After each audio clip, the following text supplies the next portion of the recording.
लोग आज सीखेंगे कि कौन सी कुछ जगहें हैं जिनको हमको चुनना है। हमारे जीवन में कुछ जगहों को, सही जगहों को हमको चुनना है।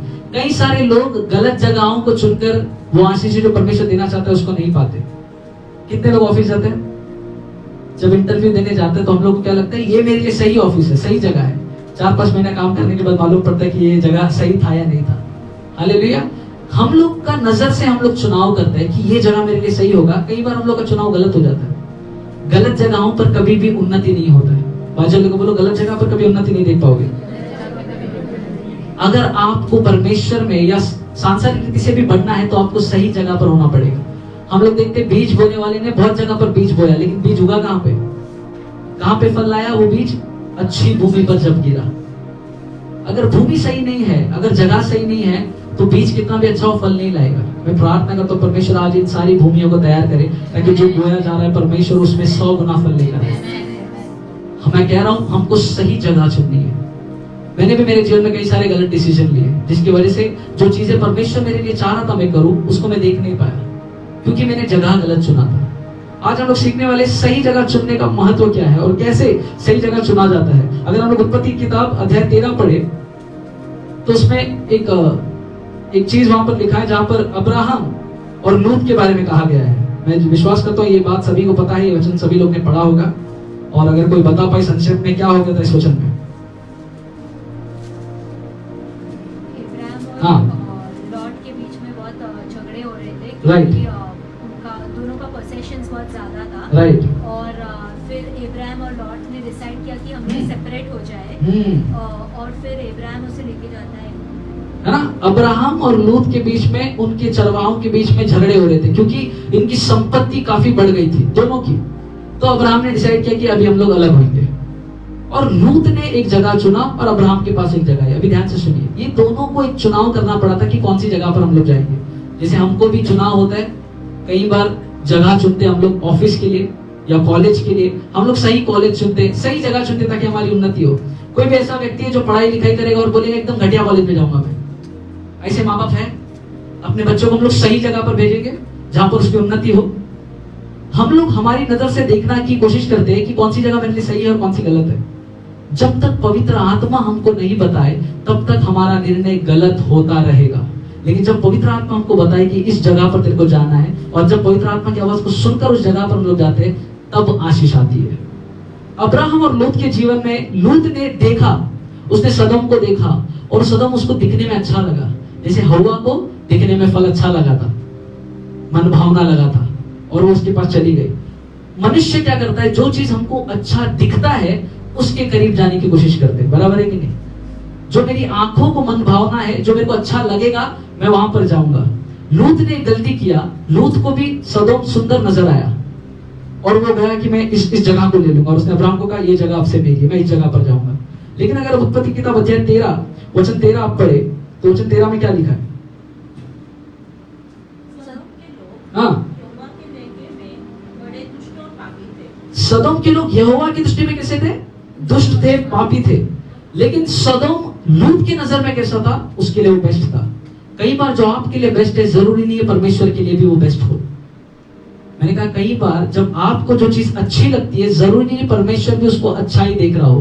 लूत को सदोम दिखने में अच्छा लग रहा था। अगर आप लोग उस वचन को पढ़े तो वचन 10 पढ़िएगा, कोई 13 अध्याय वचन 10।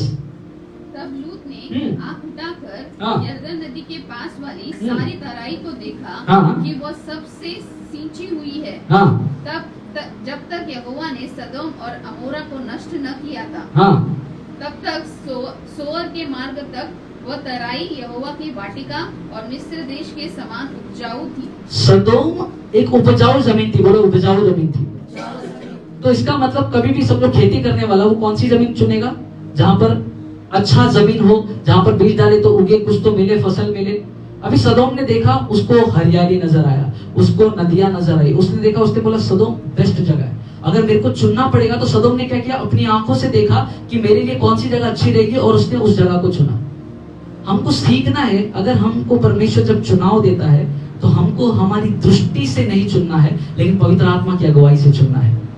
जब आपके सामने किसी भी चीज का चुनाव आएगा तो ये नहीं चुनना कि मेरी आंखों को क्या सही लग रहा है, ये चुनना कि परमेश्वर की नजर में वो चीज कैसी है। कई बार हम लोग परमेश्वर को दूर करते हैं, लेकिन जो मेरे को पसंद है मैं वो लेने की कोशिश करता हूँ, उस चक्कर में प्रॉब्लम होता है। सदोम लूत की नजर में बेस्ट था, लेकिन यहोवा की नजर में वचन कहता है वहां पर दुष्ट और पापी लोग थे, और एक टाइम ऐसा आने वाला था जहां पर सदोम को परमेश्वर नष्ट करने वाला था। इसका मतलब जो लूत को पता भी नहीं था, जो उसने चुना उसकी नजर में जो बेस्ट था, परमेश्वर उसको तबाह करने वाला था। तो लूत का डिसीजन यहाँ पर सही हुआ या गलत हुआ? क्यों? क्योंकि उसने यहोवा से नहीं पूछा, लेकिन उसने अपनी दृष्टि में जो उसको सही लगा वो किया। कई बार हम लोग उन्हीं चीजों को करते हैं जो मेरी दृष्टि में मेरे को सही हो। किया है कभी? मैं दुनिया का नहीं सुनता हूं, जो मेरे को सही लगे मैं वही करूंगा। मैं ये नहीं देखूंगा कि परमेश्वर इससे खुश है या नहीं, मेरे को पसंद है तो मैं वही करूंगा। अक्सर ये बात जवानों के लिए लगती है। हम लोग जवान लोग क्या करते हैं, जो मेरे को सही लगे वही, मेरे को किसी से सुनना नहीं है, क्योंकि गलत खून है। हम लोग सुनना नहीं पसंद करते। बच्चे अपने माता पिता कितना भी चिल्लाए सुनना नहीं पसंद करते। क्यों? उनको जो सही लगे वही सही। लेकिन बड़ों को मालूम है कि जो ये चुन रहा है वो गलत है। करेक्ट है कि नहीं? इसीलिए माता पिता हम लोग को डांटते हैं, क्योंकि हम लोग का डिसीजन गलत हो सकता है। यहाँ पर सदोम लूत का जो डिसीजन था, उसने अपनी आंखों से देखा, उसको अच्छा लगा, लेकिन यहोवा की दृष्टि में बुरा था। आज हमको सीखना है, जब हमको चुनाव करना है किसी जगह का, तो वो जगह हमको अच्छी लगे इसलिए नहीं, लेकिन क्या परमेश्वर उस जगह से खुश है, उस जगह का हमको चुनाव करना। अपने हाथों को ऊंचा करें, बोले परमेश्वर पिता, अब से मैं जब भी किसी जगह पर जाऊं, सबसे पहले आपकी अनुमति लूंगा। सबसे पहले मैं आपसे पूछूंगा किस जगह पर जाना है, कौन से रास्ते पर जाना है, प्रभु कौन से रास्तों को चुनना है। उन बातों को पवित्र आत्मा मुझे बताए, ताकि मैं सही जगह को चुनूं यीशु के नाम में। आमीन। सही जगह आपको तरक्की की ओर लेकर जाएगी, एक गलत जगह आपको विनाश की ओर लेकर जा सकती है। वचन में लिखा है, एक बुरा चरित्र अच्छे चरित्र को भी बिगाड़ देता है, बुरी संगति अच्छे व्यक्ति को भी बिगाड़ सकती है। वैसे ही मैं कहूंगा, एक बुरी जगह आपका अच्छा भविष्य को बिगाड़ सकता है। आपके ऊपर है कि आप कौन सी जगह चुनते हैं। अगर आपको आंखों देखी चीजें पसंद आ रही है और आपने चुना कि ये मेरे को सही लग रहा है इसलिए मैंने चुना, हो सकता है कई बार उसका विनाश परमेश्वर ने ठाना। इसका मतलब हो सकता है उस जगह पे सक्सेस नहीं है। कितने सारे लोग हैं जो अपने जीवन में भविष्य तैयार तो करते हैं, एक अच्छा स्ट्रीम चुन तो लेते हैं, लेकिन आगे सक्सेस नहीं होते। कितने सारे लोग शुरुआत तो करते हैं, लेकिन उसमें सफलता नहीं मिलती। क्यों? क्योंकि वो परमेश्वर की ओर से नहीं होती। सदोम इसकी नजर में, लूत की नजर में सदोम काफी बेस्ट जगह था, लेकिन परमेश्वर की नजर में सही नहीं था। लेकिन उसी जगह पर अगर हम लोग अब्राहम को देखें, तो उसने तो, लूत ने तो सदोम को चुन लिया था, लेकिन अब्राहम देखो, वचन 14 से पढ़ेंगे अभी। हाँ,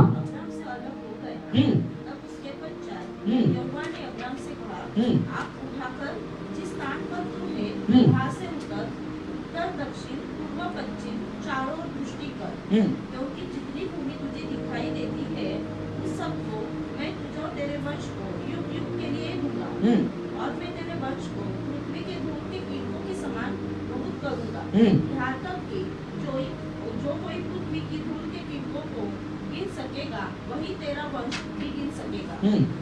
उस देश की लंबाई और चौड़ाई में चल फिर, क्योंकि मैं उसे तुझी को दूंगा। इसके पश्चात अब्राहम अपना तंबू मम्रे के बांज वृक्षों के बीच, मम्रे के बांज वृक्षों के बीच जो एग्रोन में थे, जाकर रहने लगा। और वहाँ भी यहोवा की एक वेदी बनाई। क्या वो जिस जगह पर गया था वो अच्छी जगह थी? वचन में था वो एक बांज वृक्ष की जगह पर, जो उपजाऊ भी नहीं थी, वहां पर जाके उसने अपना तंबू खड़ा कर दिया। अभी मेरे को बताओ, ये डिसीजन किसका था कि हम लोग अलग होंगे? अगर आप वचन पढ़ते हैं, वचन 8 पढ़िए, 13:8। तब अब्राहम लूत से कहने लगा, मेरे और तेरे बीच और मेरे और तेरे चरवाहों के बीच में झगड़ा ना होने। कौन किससे कहने लगा?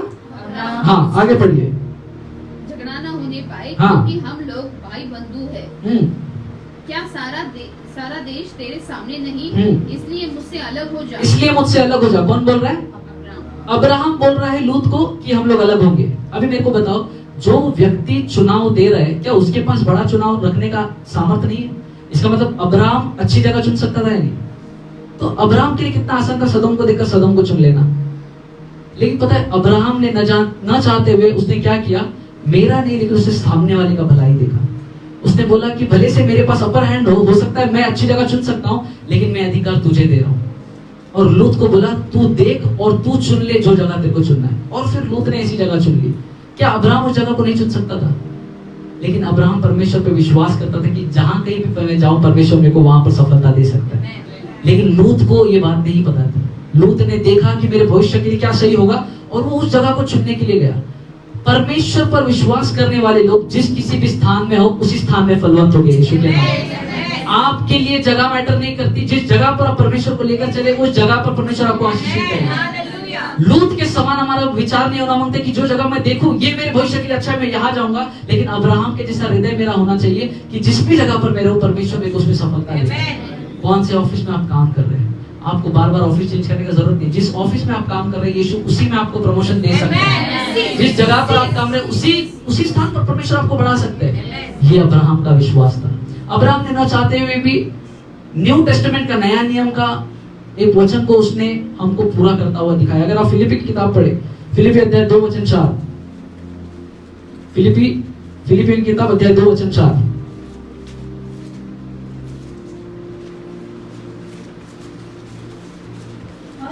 हाँ हाँ,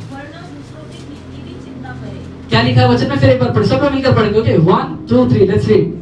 हर एक अपने ही हित की नहीं वरन दूसरे के हित की भी चिंता करे। ओके, ये वचन क्या सच में हम लोग पूरा करते हैं?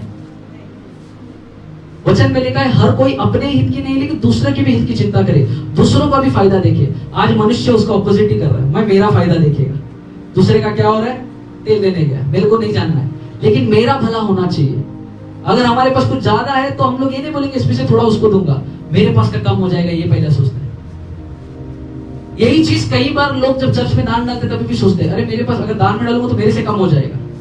हम लोग अपना फायदा देखते हैं। देखते हैं आप लोग ऐसा? आप लोग अच्छा लोग हैं। मैं ऐसा करता हूं कई बार। मैं कई बार दूसरों के हित का नहीं सोच पाता हूं। लेकिन अब्राहम ने उस समय में नया टेस्टामेंट का कोई बात को पूरा करते हुए हमको दिखाया। सोचो, पुराने नियम के लोग नई वाचा की चीजों को पूरा कर रहे हैं, लेकिन नई वाचा के लोग आजकल पुराने नियम में जा रहे हैं।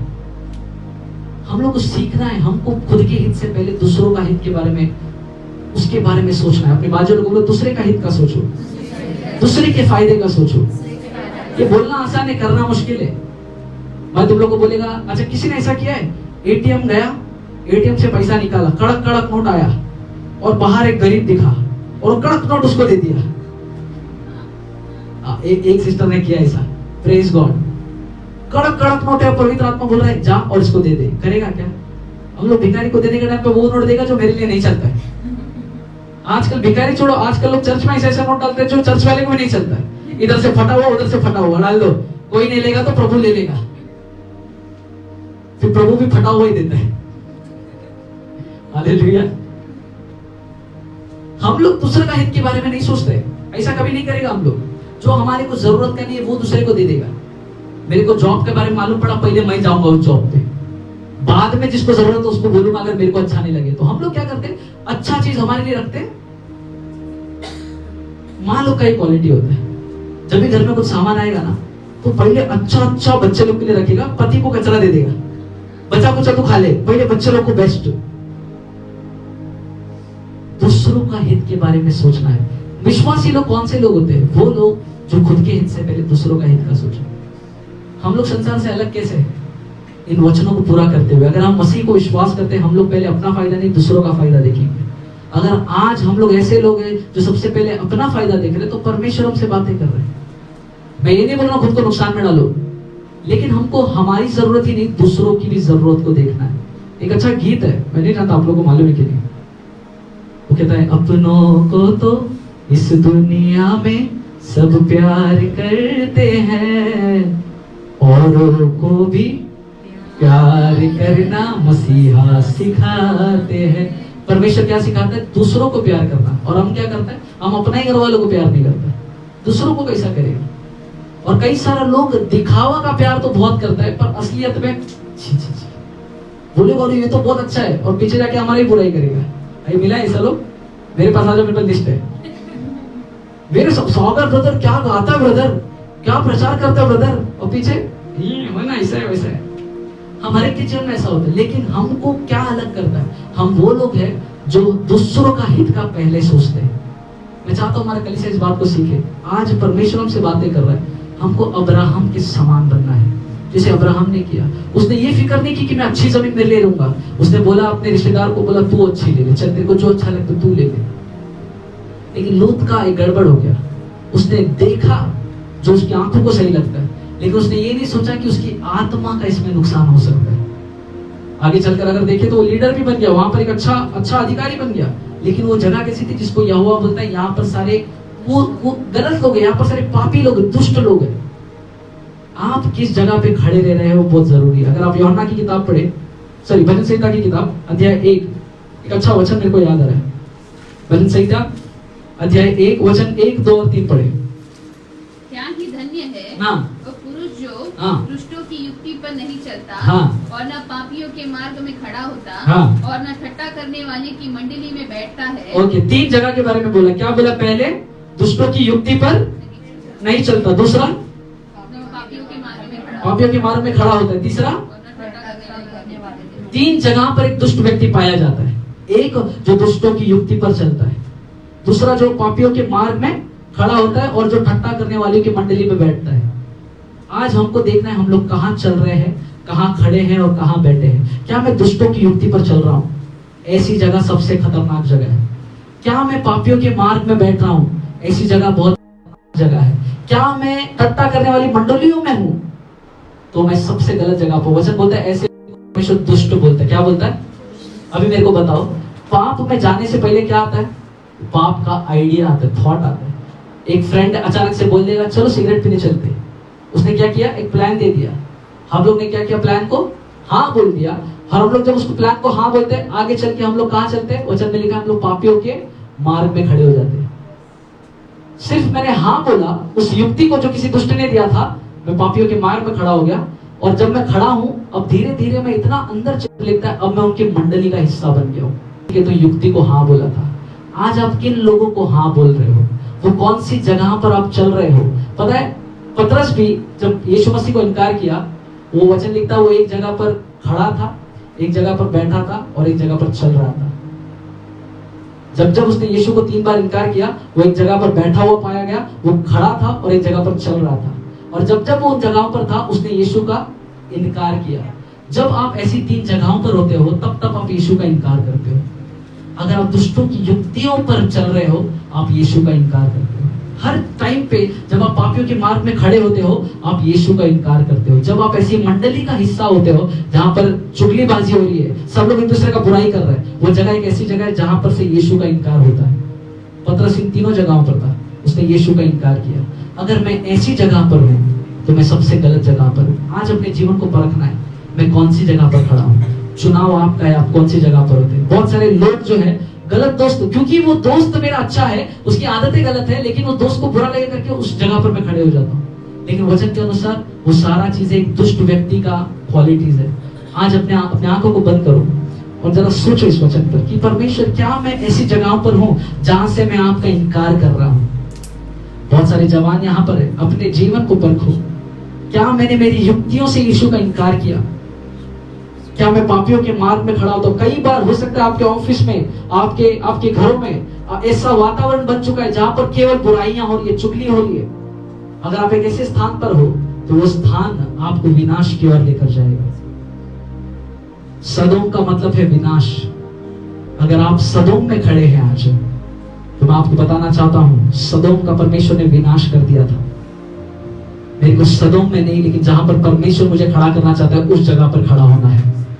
मैं लूत के जैसा सदोम में नहीं जाऊंगा, लेकिन मैं अब्राहम के जैसा कनान में पहुंचूंगा।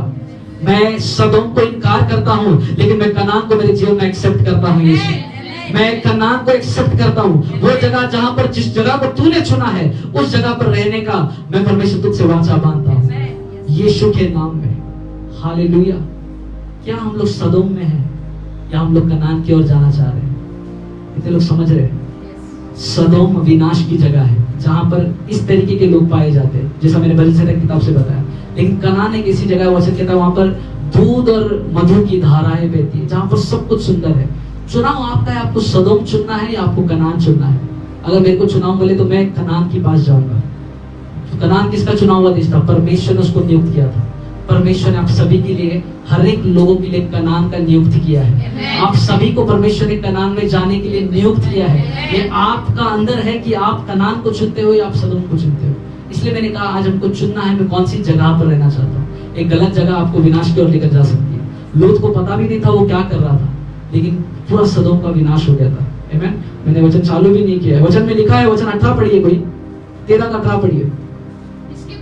इसके पश्चात अब्राम अपना तंबू खाट कर हाँ, मरमे के बांज वृक्ष के बीच, मरमे के बांज वृक्षों के बीच जो हेब्रोन में था जाकर रहने लगा। दो जगहों के बारे में लिखा है, एक तो मरमे और एक हेब्रोन। मरमे का अर्थ है, जो ग्रीक भाषा का शब्द है उसका अर्थ है विजन, बोलो विजन, दर्शन। और हेब्रोन का मतलब है कम्युनियन, मतलब संगति। अब्राहम ने क्या किया? अब्राहम उस दर्शन में गया जिसको परमेश्वर ने उसको दिखाया था, ताकि वो परमेश्वर के साथ हेब्रोन माने कम्युनियन माने संगति कर सके। कनान को चुनने का मतलब क्या है? उस दर्शन को चुनना जिसके द्वारा मैं परमेश्वर के साथ संगति कर सकता हूँ। आज आप परमेश्वर के साथ संगति के स्थान में होना चाहिए। कनान का मतलब है वो जगह पर मैं जाऊं जहां पर मैं परमेश्वर के साथ संगति कर सकता हूँ। हम लोग सभी लोग आज कनान से दूर जाना चाहते हैं, मतलब हम लोग परमेश्वर के साथ संगति नहीं करना चाहते। कितने लोग प्रार्थना करते हैं, अब जब प्रार्थना करते हैं आप आपके कनान के और करीब जाते हैं, खुदावन आपको परमेश्वर की संगति में जाते हैं। जितने लोग कनान की ओर जाना चाहते हैं, सफलता की ओर जाना चाहते हैं, आज आपके पास चुनाव है, मैं परमेश्वर के साथ संगति वाले जगह में रहूं या मैं विनाश की जगह में रहूं। जब मैं इस वचन को तैयार कर रहा था तो परमेश्वर ने मेरे हृदय में डाला कि कितना आसान है। आजकल लोग ये जानकर भी कि सदोम गलत है, सदोम की ओर भाग रहे हैं। दुनिया नहीं जानती कहाँ वो लोग चले, लेकिन वो लोग विनाश की ओर जा रहे, सदोम की ओर जा रहे हैं। लेकिन खुदा का धन्यवाद, उसने हमको इकट्ठा किया ताकि हम ये लोग बने जो कनान के निवासी रहे। परमेश्वर ने हमको कनान का निवासी बनने के लिए ठहराया है। उस कनान में आशीष है मेरे प्रियो। अब्राहम का पूरा वंश वहां से आशीष पाया। अगर आप चाहते हैं आप ऐसी जगह पर रहे जहां पर परमेश्वर की उपस्थिति हो, इसका मतलब आपने अपने कनान को चुन लिया है। अगर आप कनान को चुनना चाहते हैं, परमेश्वर के साथ संगति करना शुरू कर दो। मैं नहीं जानता आप लोग की संगति कैसी है, आप लोग कितना बाइबल पढ़ते, प्रार्थना करते हैं, मैं आपको निंदा नहीं कर रहा हूँ। लेकिन अगर आप आपके जीवन में सही जगह पर, जहां पर आपकी उन्नति होगी, वहां पर जाना चाहते हो, तो आपको परमेश्वर के साथ संगति में रहना पड़ेगा, और वही स्थान है कनान का स्थान। हालेलुया। मैं 3 बातों को बताऊंगा कि हम लोग अपने कनान में कैसे पहुंचे। आमीन। मैं चाहता हूं कोई वचन निकाले, पहला शमूएल अध्याय 10 वचन 8। पहला शमूएल अध्याय 10 वचन 8। ध्यान से इस वचन को समझिए, इस कहानी को समझिए, परमेश्वर जरूर आपको आशीष देगा, आपको कुछ समझ आएगा। यस, फर्स्ट शमूएल अध्याय 10 वचन 8। हाँ हाँ हाँ, 7 दिन तक मेरी बाट जोते रहना, तब मैं तेरे पास पहुंचकर तुझे बताऊंगा कि तुझको क्या-क्या करना है। शमूएल साउल को बोल रहे हैं 7 दिन तक क्या करना, मेरी बाट जोना, बोलो बाट जोना, मेरा इंतजार करना 7 दिन तक, फिर मैं आऊंगा और तुझको बताऊंगा कि मैं क्या करना है। शमूएल कौन था? उस टाइम का बड़ा भविष्यवक्ता। वो बोल रहे साउल को, जिसने उसको अभिषेक किया था, बोला 7 दिन तक तू इंतजार कर, उसके बाद मैं तेरे को बताऊंगा तेरे को क्या करना है। कई बार पता है परमेश्वर ने हमको पवित्र आत्मा इसीलिए दिया है ताकि हमको बताए कि हमको क्या करना है। साउल को बोला 7 दिन इंतजार कर। हम लोग 7 दिन उपवास प्रार्थना नहीं कर पाते। पवित्र आत्मा हमको बोलता है कि हम तेरे को बताएगा, तेरे जीवन में कहाँ जाना है मैं तेरे को बताऊंगा, तू उपवास और प्रार्थना कर। हम लोग दूसरे दिन में दम तोड़ देते हैं। 40 दिन को उपवास प्रार्थना था, कितने लोग उसमें थे, जुड़े थे 40 दिन के उपवास प्रार्थना में? हाँ, बहुत सारे लोग थे। कुछ लोग 25 दिन में ही गायब हो जाते, मेरा ये दुख रहा है, वो दुख रहा है, पेट दुख रहा है, ये दुख रहा है, ऑफिस है, सब नाटक चालू हो जाता है। हम लोग 40 दिन छोड़ो 7 दिन अगर उपवास प्रार्थना रखें, हम लोग उस पर ईमानदार नहीं रह पाते। इसका मतलब हम यहोवा का इंतजार नहीं कर पाते, पवित्र आत्मा से वो पाने का इंतजार नहीं कर पाते। इसीलिए क्या होता है, अध्याय 13 में आइए। अभी हमने पहला शमूएल अध्याय 10 वचन 8 सुना, जहां पर साउल को शमूएल ने इंतजार करने के लिए कहा। अभी अध्याय 13 वचन 8 से पढ़ेंगे। वह शमूएल के ठहराए हुए समय, हाँ, अर्थात 7 दिन तक बाट जोता रहा, हाँ, परंतु शमूएल गिलगाल में न आया, हाँ, और लोग उसके पास से इधर-उधर होने लगे। हाँ, 9 तब शमूएल ने कहा, होम बलि और मेल बलि मेरे पास लाओ। तब उसने होम बलि को चढ़ाया। आगे 10 जो ही वह होम बलि को चढ़ा चुका, तो क्या देखता है कि शमूएल आ पहुंचा और शाऊल उससे मिलने और नमस्कार करने को निकला। 11 शमूएल ने पूछा तूने क्या किया? शाऊल ने कहा, जब मैंने देखा जब मैंने देखा, बोलो देखा, हाँ, कि लोग मेरे पास से इधर उधर हो चले हैं, और तू हाँ ठहराए हुए दिनों के भीतर नहीं आया, हाँ और पलिश्ती मिकमाश में इकट्ठे हुए हैं, हाँ, 12, तब तब मैंने सोचा, बोलो मैंने सोचा, पहले मैंने देखा, फिर मैंने सोचा, हाँ कि पलिश्ती हाँ गिलगाल में मुझ पर अभी आ पड़ेंगे, हाँ और मैंने यहोवा से विनती भी नहीं की, हाँ। सो मैंने अपनी इच्छा न रहते भी वो बलि चढ़ाया। यहाँ पर शमूएल ने उसको क्या बोला था, होम बलि तू नहीं चढ़ाना, उसने कहा था 7 दिन इंतजार करना, मैं होम बलि चढ़ाऊंगा। लेकिन यहाँ पर वो इंतजार किया, और जब उसने देखा शमूएल नहीं आ रहा है, तो उसने देखा, उसने सोचा, और जो उसको ठीक लगा वो उसने किया। लूत ने क्या किया था, उसने देखा, जो उसको अच्छा लगा वो उसने किया। इसने भी क्या किया, उसने देखा, उसको अच्छा लगा, और उसने वो चीज किया जो उसको नहीं करना चाहिए था। क्योंकि शमूएल ने क्या कहा था, इंतजार करो। पवित्र आत्मा आपको क्या कहते हैं, कई बार इंतजार कर, मैं तेरे जीवन में अच्छा करने जा रहा हूँ। लेकिन हम लोग इतने हड़बड़ी में रहते हैं, प्रभु अब भी कर दे, अब भी दे दे। इस वजह से कुछ ऐसे निर्णय लेते हैं। यहाँ पर शमूएल ने भी यही किया, जब उसने लोगों को देखा। कई बार लोग अपना निर्णय को बदलते हैं लोगों को देखकर। लोग क्या कहेंगे, लोग क्या बोलेंगे, मैं अगर ऐसा करूंगा तो वो लोग मेरे को क्या बोलेंगे, इस विचार पर रहते रहते हम लोग अपने निर्णय को बदलते हैं। लोगों को खुश करने के लिए कितने निर्णय लेते हैं जिसमें हम लोग खुद ही फंस जाते हैं। आपका निर्णय लोगों को पसंद करने के लिए नहीं होना चाहिए, आपका निर्णय परमेश्वर को पसंद करने के लिए होना चाहिए। अगर आप कोई डिसीजन ले रहे, क्या मेरा परमेश्वर इससे खुश है, ये आपका पहला विचार होना चाहिए। आजकल हम लोग क्या सोचते हैं, मेरा घर वाला इससे खुश है क्या, मेरा पति, मेरा पत्नी, या मेरे जो पसंदीदा है वो मुझसे खुश होंगे क्या इस निर्णय से। लेकिन आपका थॉट पहले क्या होना चाहिए, परमेश्वर क्या तू इसकी अनुमति देता है, क्या तू मेरे निर्णय से खुश है। लूत ने भी वही किया, जो उसने देखा, उसको अच्छा लगा, उसने किया। शमूएल ने भी वही किया, और उसका कंक्लूजन क्या हुआ, उसका परिणाम क्या हुआ। वचन लिखता है, शमूएल को राजा के पद से परमेश्वर ने इनकार कर दिया। शमूएल को उस पद से निकाल दिया गया। इस छोटी सी गलती के शाऊल को उस पद से, उस जगह से निकाल दिया गया। क्यों? क्योंकि उसने वो नहीं किया जो परमेश्वर ने उसको कहा था कि शमूएल ने क्या कहा था, इंतजार कर, तू बलि नहीं चढ़ाएगा। उसको अधिकार नहीं था, लेकिन उसने वो काम किया जो उसको करना नहीं चाहिए था। जब जब हम लोग पवित्र आत्मा का आवाज को नहीं सुनते, उन कामों को करते जो हमको नहीं करना चाहिए था। कितने लोग पवित्र आत्मा का आवाज को सुनते हैं, सुन पाते हैं कि मेरे को पता है पवित्र आत्मा मुझसे बातें करता है। कितने लोग ऐसे हैं, पवित्र आत्मा मुझसे बात करता है, मैं जानता हूँ। अच्छा कॉन्फिडेंट है तो हाथों को ऊपर उठाओ। हालेलुया। परमेश्वर पवित्र आत्मा कैसा आवाज देता है, कई बार हृदय में वो कन्विक्शन लेकर आता है कि ये जो मैं कर रहा हूँ ये सही कर रहा हूँ। और जब हम लोग उसको सुनते हैं, हम लोग सही मार्ग पकड़ते हैं। अगर आप लोग वचन पढ़े, यशायाह की किताब अध्याय 30 वचन 21, यशायाह अध्याय 30 वचन 21।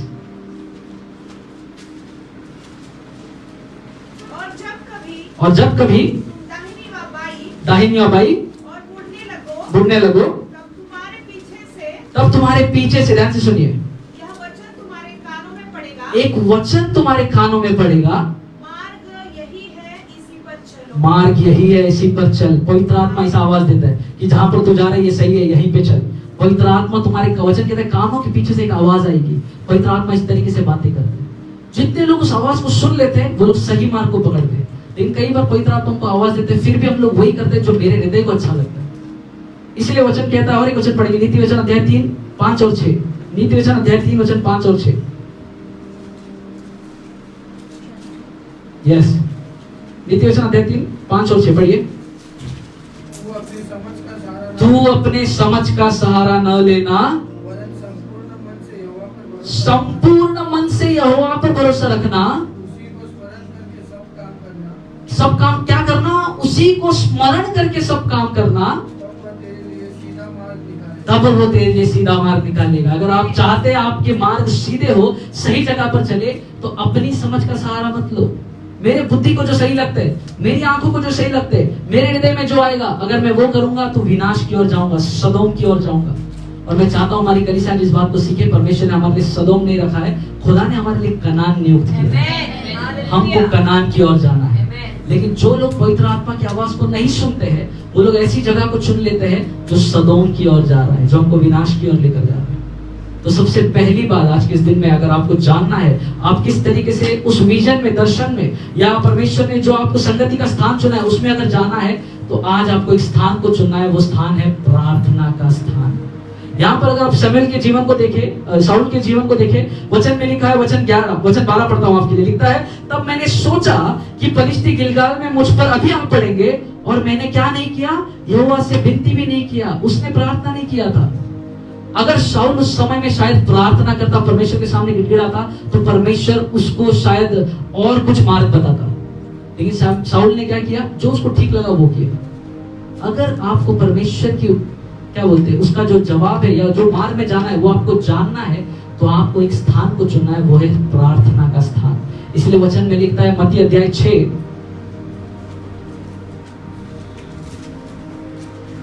Thank you Jesus. इस वचन को थोड़ा समझने की कोशिश करेंगे। इतने लोग सो रहे, बोलो हालेलुया। चलो चलो चलो चलो, गुड मॉर्निंग। मत्ती अध्याय 6, ओके, एक वचन पढ़ाना चाहूंगा, वचन 5 से पढ़िए। जब तू प्रार्थना करे, क्या वचन में लिखा है कि अगर तू प्रार्थना करे, लिखा है जब तू प्रार्थना करे। इसका मतलब हर समय हमको प्रार्थना कर रहा है, और जिस समय हम प्रार्थना करें, हाँ, तो कपटियों के समान न हो, हाँ, क्योंकि लोगों को दिखाने के लिए, हाँ, वचन 6 से पढ़िए अभी। परंतु जब तू प्रार्थना करे, कोठरी में जा, तो कहाँ जा, कोठरी में जा, और द्वार बंद करके अपने पिता से, हाँ, जो गुप्त में है, हाँ, प्रार्थना कर, हाँ, तब तेरा पिता, हाँ, जो गुप्त में है, हाँ, देखता है, तुझे प्रतिफल देगा। हालेलुया। एक परमेश्वर है जो गुप्त में देख रहा है, वो चाहता है कि तुम प्रार्थना करो, ताकि मैं तुमको वो गाइडेंस, जहां पर आपको जाना है, वो मार्ग को आपको बताओ, ताकि आपके कानों के पीछे एक आवाज आए जो बोलेगा यही मार्ग है, इसी पर चलना। अगर उस आवाज को सुनना है तो एक स्थान को आपको जाना पड़ेगा, और वो स्थान है प्रार्थना का स्थान। वचन में लिखा है, बहुत अच्छा लिखा है, लिखता है कोठरी में जाओ, क्या कर, पहला चीज क्या लिखा है उसमें, द्वार बंद कर। अब मेरे को बताओ, आप कोठरी में गए प्रार्थना करने के लिए, दरवाजा बंद किया, प्रार्थना खत्म होने के बाद क्या होगा सबसे पहला, वही जो बंद द्वार था वही द्वार को आप खोलेंगे। प्रार्थना करने के लिए आपको वही द्वार बंद करना पड़ेगा, ताकि परमेश्वर से सुने। लेकिन उसी जगह से आप जब बाहर जाओगे, तब परमेश्वर आपको दुनिया के सामने ऐसा खड़ा करेगा जो आपको विजय की ओर लेकर जाएगा। आपका कनान बस एक दरवाजे का अंतर है। आपको अगर कनान में पहुंचना है तो सिर्फ एक दरवाजे का अंतर है।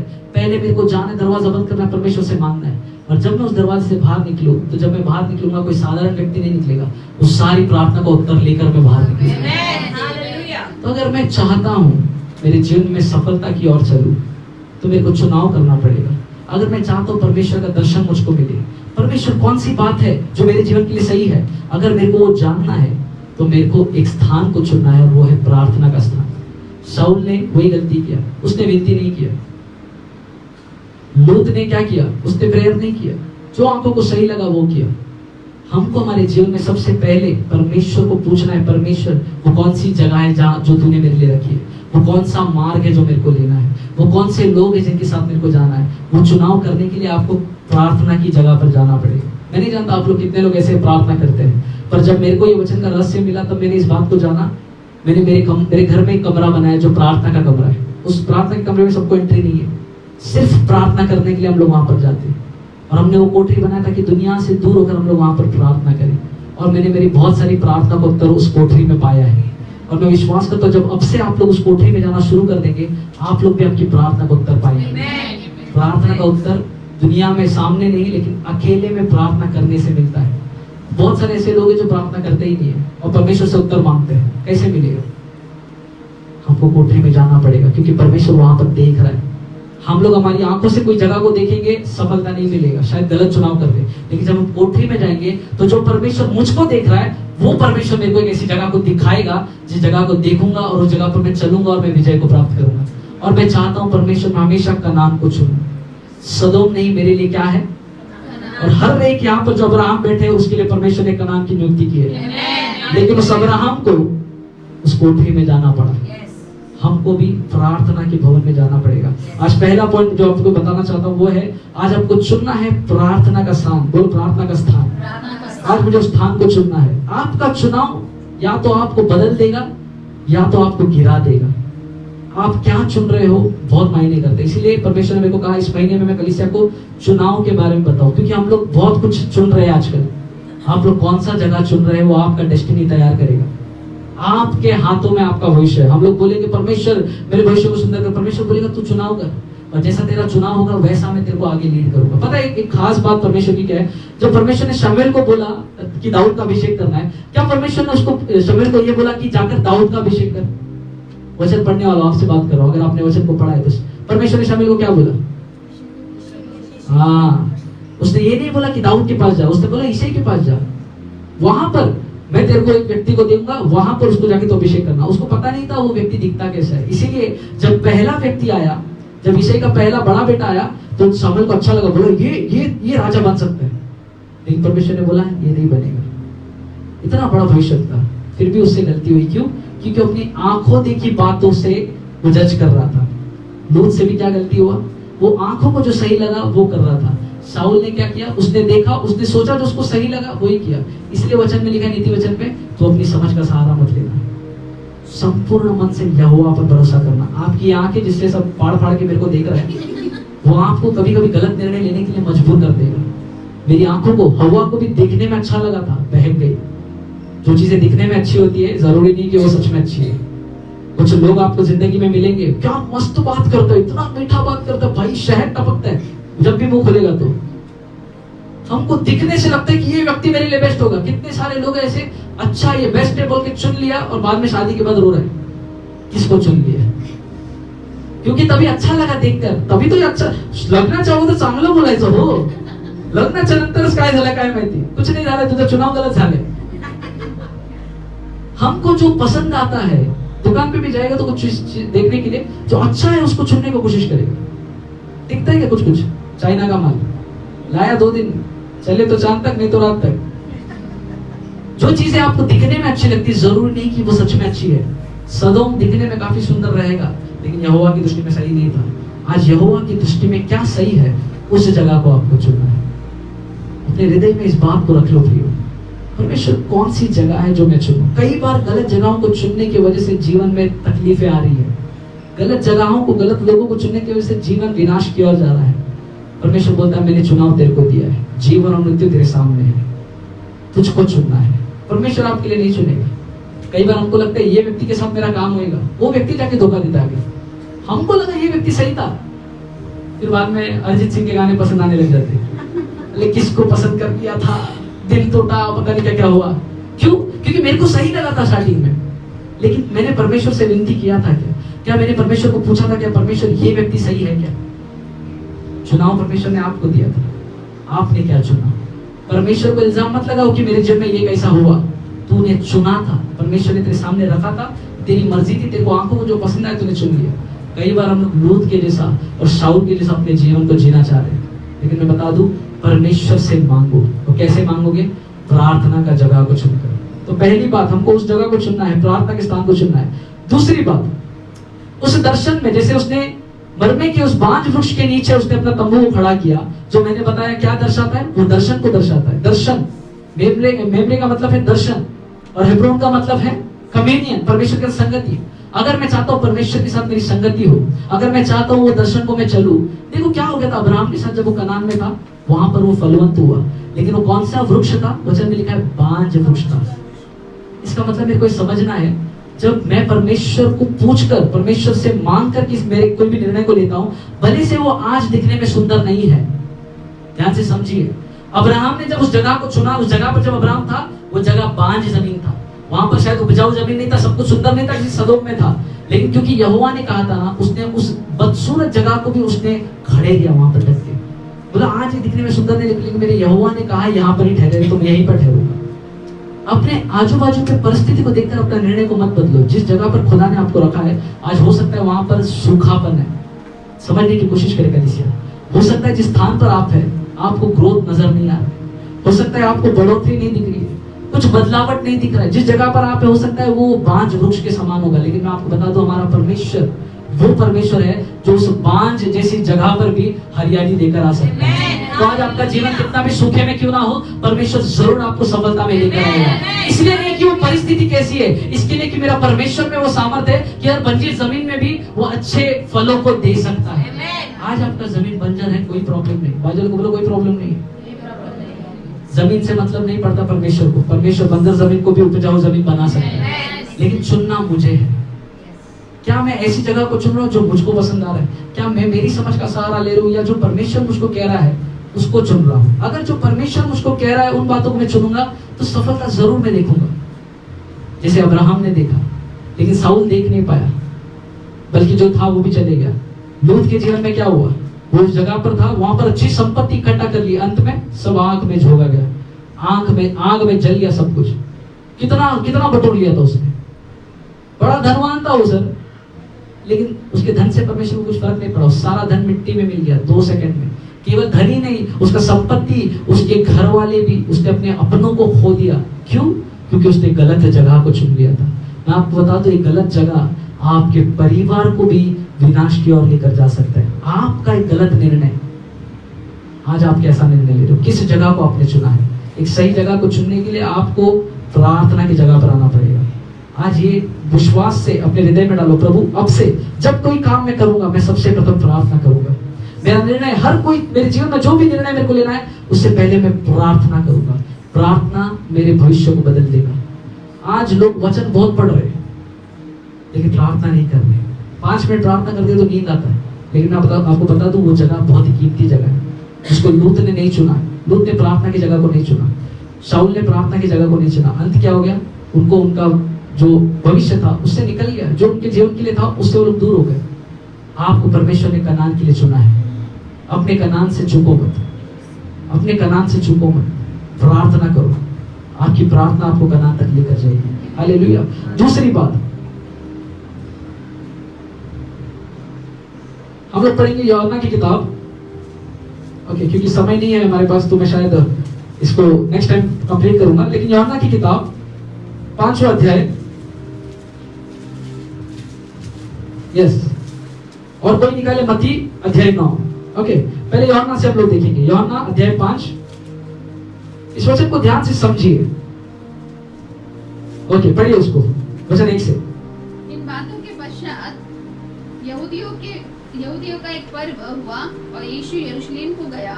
यरूशलेम में भेंट फाटक के पास एक कुंड है, जो इब्रानी भाषा में बेतसदा कहलाता है। ओके, ये कहानी मैं समय बचाने के लिए, ये कहानी सबको पता है। बेतसदा के पुल के पास एक व्यक्ति था जो कितने वर्ष से रोगी था? 38 साल से रोगी था। और परमेश्वर का वचन कहता है, अगर हम लोग इस वचन को पढ़ेंगे, ओके, वचन 6 पढ़िए। यीशु ने उसे पड़ा हुआ देखकर और यह जानकर कि वो बहुत दिनों से इस दशा में है, पड़ा है, उसे पूछा, क्या तू चंगा होना चाहता है? उस बीमार ने उसको उत्तर दिया, हे प्रभु, मेरे पास कोई मनुष्य नहीं कि जब पानी हिलाया जाए तो मुझे कुंड में उतारे, परंतु मेरे पहुंचते पहुंचते दूसरा मुझसे पहले उतर जाता है। यीशु ने एक सिंपल सवाल पूछा था। क्या बोला था? क्या तू चंगा होना चाहता है? इसका जवाब क्या होना चाहिए था? इसने जवाब क्या दिया? मेरे पास कोई नहीं है, कोई मेरे को लेके जाता है, मैं जानता हूँ दूसरा मेरे से पहले पहुंच जाता है। इसका कन्फेशन देखो कैसा है, इसका अंगीकार देखो कैसा है, इसके शब्द देखो कैसे है। अगर आपको उस कनान तक पहुंचना है जो परमेश्वर ने आपके लिए चुना है, उस कनान को पहुंचने का दूसरा जो रास्ता है वो है आपका कन्फेशन। आप किस तरीके से अंगीकार करते हो। आपको पता है घमंड बहुत प्रकार के हैं। इन दिनों मैं घमंड के बारे में लोगों को बता रहा था। ऐसा भी टॉपिक हम लोग का सैटरडे को चलता है, तो जो कोई सीखना चाहते हैं सैटरडे को हमारे घर पे है। मैं घमंड के बारे में सीख रहे थे। कुछ लोग ऐसे होते हैं जो बार बार बोलते हैं, मेरे पास कोई नहीं है, भाई बेचारा है, मेरे को कोई मदद नहीं करता है। सुना ऐसे लोग? पता है, ये भी एक तरीके का घमंड है। ऐसा व्यक्ति क्या करता है? सभी का ध्यान अपने ओर आकर्षित करना चाहता है। सब लोग मेरे को देखो, मैं कितना बेचारा है, मेरे को सबका सिंपैथी चाहिए। ऐसा मिला है कोई लोग? मैं लास्ट टाइम भी बोल रहा था, मैं जब भी मैं कॉलेज में था वो टाइम पे अगर मेरे को सिंपैथी चाहिए, अगर मैं चाहता हूँ कि लोग मेरे को देखें, तो हम लोग क्या करते थे? व्हाट्सएप पे अपना डीपी गायब करते थे। पता नहीं आप लोग वो जमाने के हैं या उससे भी पुराने हैं। सिंपैथी पाने के लिए हम लोग हर कोई चीज करते हैं कि उसका ध्यान मेरे को मिले। तो बाइबल के अनुसार वो भी एक तरीके का घमंड है। मैं क्या कर रहा हूँ? सिर्फ मैं बकरी बन जाता है। खाली सब लोग मेरे को ही पसंद करना चाहिए, सब लोग मेरा ही वाह करना चाहिए। ये गलत है। इस 38 साल के रोगी ने भी क्या बोला था? यही चीज बोल रहा था, मेरे पास कोई नहीं है लेके जाने को। और पता यीशु मसीह ने बहुत अच्छा उत्तर दिया। अगर आगे आप वचन में पढ़े तो यीशु मसीह ने क्या बोला? कुछ यीशु मसीह ने बोला रे रे रे बेचारा, कोई तो इसको मदद करता तो रे, ये दुनिया को कोई तो देखा है कि तुम लोग ऐसे पढ़ाएंगे, ऐसा प्रभु ने किया। हम लोग क्या करते हैं, जब कोई मेरे को बोलेगा कि मैं बहुत बेचारा, तो हम लोग क्या करते हैं, कितने बुरे लोग हैं वो लोग, तेरे साथ कोई तेरा साथ नहीं दिया, बोलता है कि नहीं बोलता है। यीशु मसीह को ऐसा बोलना चाहिए था ना। यीशु मसीह क्या बोलता है, चुप, काट उठा चल फिर, सिंपल। हम लोग दूसरों का ध्यान पाने के लिए कितना क्या बोलते हैं, ऐसे ऐसे शब्दों का इस्तेमाल करते हैं जिसको परमेश्वर ध्यान भी नहीं देता। हम लोग बोलते हैं मैं बहुत गरीब है ब्रदर, मेरे पास पैसा ही नहीं है, मैं बहुत, तू गरीब है वचन बोलता है, परमेश्वर खुद कंगाल बना ताकि तू धनवान बने, और तू बोलता है कि मैं गरीब हूं। परमेश्वर नहीं बोलता है तू गरीब है, लेकिन तू खुद बोलता है तू गरीब है, इसलिए तू गरीब ही रहेगा। ये 38 साल से क्यों बीमारी में था मालूम? क्योंकि ये किसी और की बात जो रहा था, कोई तो आएगा, कोई तो मदद करेगा। ऐसा व्यक्ति जो दूसरों के ऊपर डिपेंडेंट रहता है, वो कभी अपनी सफलता को नहीं देख सकता। ऐसा व्यक्ति जो दूसरों के ऊपर निर्भर है कि वो व्यक्ति मेरे जीवन में आके कुछ करेगा, अगर ये व्यक्ति मेरा सिफारिश कर देगा तो मेरा आगे काम हो जाएगा, अगर ये व्यक्ति मेरे लिए कुछ कर देगा तो मेरा पैसे का प्रॉब्लम सॉल्व हो जाएगा। अगर आप दूसरे पे निर्भर है तो आप जिंदगी में कभी आगे नहीं बढ़ सकते। 38 साल तक ये उधर ही पड़ा रहा, लेकिन अगर इसने कोशिश किया होता, अपने अंगीकार को बदला होता, तो ये कुछ और देखता। तो दूसरी बात, आपका अंगीकार आपको उस जगह पर जो परमेश्वर ने आपके लिए नियुक्त किया है आपको लेकर जा सकता है। इस व्यक्ति को चंगाई परमेश्वर ने चंगाई के लिए रखा था, लेकिन इसका खुद का कन्फेशन इसको चंगाई नहीं दे पा रहा था। अगर वचन में लिखा है कि दूसरे लोग इससे पहले जाकर ले रहे थे तो दूसरों को चंगाई मिल रहा था, वही चंगाई जो इसको मिल सकता था, लेकिन इसका जबान ही अलग था। आपका शब्दों में ताकत है। क्यों हम लोग उस जगह पर जहां पर परमेश्वर को लेकर जाना चाहते हैं नहीं जा रहे? क्योंकि हम लोग सही रीति से कन्फेस नहीं करते। मैं किसी को भी प्रार्थना करता हूँ, कभी कभी कुछ लोगों को प्रार्थना करता हूँ, मतलब परमेश्वर आपको चंगाई देना चाहते हैं, क्या आप विश्वास करते हैं? सामने बोलते हाँ हाँ ब्रदर मैं विश्वास करता हूँ, और फिर थोड़ा देर आगे जाएगा तो उसको बोलेगा ब्रदर अभी भी दुख रहा है, तो तू विश्वास क्या किया? मेरे को चक्कर आ जाता है कभी कभी, ये लोग कैसा विश्वास कर रहे हैं। अगर यहाँ से प्रार्थना हो रही है, जैसा मैं विश्वास करता हूँ, जब भी प्रार्थना होता है, जब हम लोग परमेश्वर की आत्मा से अगुवाई से हम लोग बोलते हैं कि परमेश्वर भी चंगाई दे रहे हैं, आपको बस विश्वास करना है कि परमेश्वर तूने ये शब्द दिया है, मैं मेरी चंगाई को रिसीव करता हूँ। आप यहाँ से खाली हाथ नहीं जाएंगे। जब इस व्यक्ति को यीशु मसीह ने बोला उठ, खाट उठा चल, फिर ईमानदारी से सुना और चलने लग गया। मतलब इसका इंतजार, ये क्या चीज का इंतजार करना चाहिए था? बस परमेश्वर तेरे शब्द को मैं सुनूं। वो शब्द को सुनने के लिए प्रार्थना की जगह पर जाना पड़ता है। उस प्रार्थना की जगह पे परमेश्वर शब्द देता है। क्या बोलेगा परमेश्वर कान के पीछे? बोला यही वो मार्ग है, इसी पर चलना। परमेश्वर तेरे को उस जगह पर लेकर जाने के लिए आवाज लगाएगा, और जब आवाज लगाएगा तो शांत नहीं बैठना, उठना, चलना उस जगह पर। अगर हम लोग मत्ती की किताब पढ़े, मैं आखिरी बात अगर खत्म करूंगा, मत्ती अध्याय 9 वचन 12। ये कहानी भी हमको मालूम है, इसलिए मैं ज्यादा समय नहीं लूंगा, लेकिन मत्ती अध्याय 9 से पढ़ेंगे, 9-12 से पढ़ेंगे। ये सुनकर यीशु ने उनसे कहा, हाँ हाँ, कौन सा पढ़ रहे हैं आप? 9 ओके, 9:21 पढ़िए, सॉरी। हाँ, क्योंकि ये कौन सी व्यक्ति है? जो 12 साल से लहू बहने वाली जो स्त्री है, उसके बारे में कहा जा रहा है। और क्या कहती थी? हाँ, हालेलुया। ये क्या कह रही है अभी? यदि मैं उसके वस्त्र को छू लूंगी तो। अगर आप इंग्लिश में पढ़े तो लिखता है she kept on saying this। वचन में लिखा मन में कहती थी। इसका मतलब वो एक बार बोल के शांत नहीं हुई, वो कहती रहती, यदि मैं परमेश्वर के वस्त्र को छू लूंगी मैं चंगी हो जाऊंगी, यदि मैंने उसके कपड़े को छू लिया मैं चंगी हो जाऊंगी। वो बोलती रहती थी। उसने अपने कन्फेशन को, विश्वास के कन्फेशन को बोलते रहे, और वचन में कहता है उसके विश्वास के अनुसार उसने चंगाई पाई। जो उसने बोला विश्वास में, वो उसको कनान तक पहुंचाया। आप जो बोल रहे हैं वो आपको आपके कनान तक पहुंचाएगा। कनान आपका है, परमेश्वर ने आपके लिए नियुक्त किया है, लेकिन आप कैसे बोलते हो वो बहुत मायने रखता है। इसीलिए अपने परिस्थिति को देखकर परिस्थिति मत बोलो। यीशु मसीह ने अंधियारा देखकर अंधियारा नहीं बोला उजियारा हो। आज हमको सीखना है मेरे अंदर कौन है? वही परमेश्वर, वही यीशु मसीह है। मेरा 2 तरीके का विश्वास है, एक यीशु पर विश्वास, एक यीशु सा विश्वास। बोलो यीशु पर विश्वास और यीशु के जैसा विश्वास। यीशु पर विश्वास बहुत करते हैं, लेकिन यीशु के जैसा विश्वास करने वाले बहुत कम हैं। और यीशु का विश्वास हम जानते हैं, बाइबल में उसका विश्वास कैसा था। वो 5 रोटी 2 मछली को देखता था, उसको 5 का खाना दिखता था।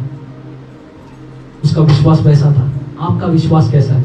आपके विश्वास के शब्द जब मुंह से निकलेंगे तब वो आपको मदद करेंगे उस जगह तक पहुंचाने के लिए जिस जगह पर परमेश्वर चाहता है कि आप पहुंचे। अपने शब्दों को बदलो मेरे प्रियो।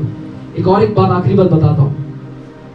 हम लोग देख रहे हैं कि हमको कुछ जगह चुनना है। अभी हमारे पास समय नहीं है, पर ऐसी बहुत सारी बातें हैं, लेकिन मैं यहाँ पर समाप्त कर रहा हूँ। लेकिन उससे पहले मैं आपको बताना चाहता हूँ, हम लोग अभी देख रहे हैं बहुत सारी जगहों को चुनना। हम लोग जगह को चुनते हैं, आपको पता है परमेश्वर भी जगह चुनता है। परमेश्वर ने भी अपने रहने के लिए जगह चुनी है। कौन सी जगह है? 2 वचन पढ़ेंगे। पहले पढ़िए 1 कुरिन्थियों अध्याय 3 वचन 16। 1 कुरिन्थियों अध्याय 3 वचन 16। परमेश्वर ने भी रहने के लिए कुछ जगहों को चुना है। कौन सी जगह पर यीशु रहते हैं? कौन सी जगह पर परमेश्वर है? 1 कुरिन्थियों अध्याय 3 वचन 16। क्या तुम नहीं जानते कि तुम परमेश्वर का मंदिर हो और परमेश्वर का आत्मा तुम में वास करता है? परमेश्वर कहाँ रहता है? परमेश्वर की रहने की जगह क्या है? परमेश्वर कहाँ रह रहा है? वो मेरे अंदर है। अगर यीशु मेरे अंदर है तो मेरा विश्वास जो मेरे अंदर है उसके जैसा होना चाहिए। मेरे अंदर यीशु है तो मेरा विश्वास भी यीशु के जैसा होगा। पहली बात, परमेश्वर कहाँ रहता है? बोलो मेरे अंदर। तो जो तेरे अंदर है वो कितना सामर्थ्य है। तो जो तेरे अंदर है अगर वो इतना सामर्थ्य, तो जो मुंह से बोलता है वो कितना सामर्थ्य का होना चाहिए। तो बीमारी में बीमारी मत बोलो, लेकिन बीमारी में चंगाई बोलो। तकलीफ है, पैसों की दिक्कत है तो दिक्कत में बोलो परमेश्वर मेरे को तो सफलता ही देगा। आज जॉब नहीं है तो भी प्रार्थना करो, यीशु के नाम में अच्छी नौकरी मेरे लिए परमेश्वर ने रखा है। आज आपके जीवन में कोई भी तकलीफ क्यों ना बोलो, परमेश्वर जो मुझ में रहता है मैं उस पर विश्वास करता हूँ, वो मुझको मेरे कनान तक पहुंचाएगा। पहली बात, परमेश्वर कहाँ रह रहा है? बोलो मेरे अंदर। दूसरी बात, भजन संहिता अध्याय 22 वचन 3। भजन संहिता अध्याय 22 वचन 3। तू जो इस्राएल की स्तुति के सिंहासन पर विराजमान है। कहाँ विराजमान है परमेश्वर? इस्राएल की स्तुति के बीच में कौन विराजमान है? इस्राएल कौन है? बोलो मैं इस्राएल हूँ। तो जब मैं परमेश्वर की आराधना करता हूँ कौन आता है? तो जब हम लोग यहाँ पर आराधना करते हैं तो कौन यहाँ पर होता है? परमेश्वर कहाँ रह रहा है? बोलो मेरी स्तुति के बीच में रह रहा है। जब आप आराधना कर रहे हो खुदा की उपस्थिति वहां पर आती है। समझो, आप जब आराधना करते हो तो परमेश्वर उस जगह को छोड़कर हमारे बीच में आता है। हमारी आराधना खुदा को लेकर आती है और खुदा अपने बच्चों की आराधना में रहता है। ये अपने स्थानों पर खड़े